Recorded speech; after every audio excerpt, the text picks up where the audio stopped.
بسم اللہ الرحمن الرحیم۔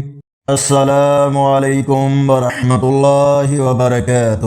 اس ویڈیو میں رسول اللہ صلی اللہ علیہ وآلہ وسلم کے فرمان کے ساتھ پاکستان کے تمام بڑے شہروں کے 17 مارچ 2026 بروز منگل 27 رمضان المبارک کے سحر و افطار کے اوقات شامل ہیں۔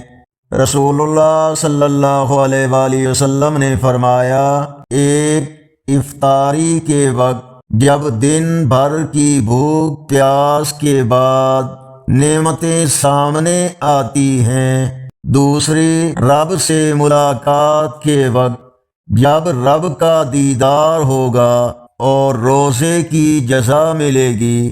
صحیح بخاری حدیث نمبر 1904۔ اس ویڈیو کو لائک اور شیئر کریں تاکہ تمام اہل ایمان سحر و افطار کے صحیح اوقات سے آگاہ ہو سکیں۔ اپنی مبارک دعاؤں میں یاد رکھیے گا۔ اللہ نگہبان۔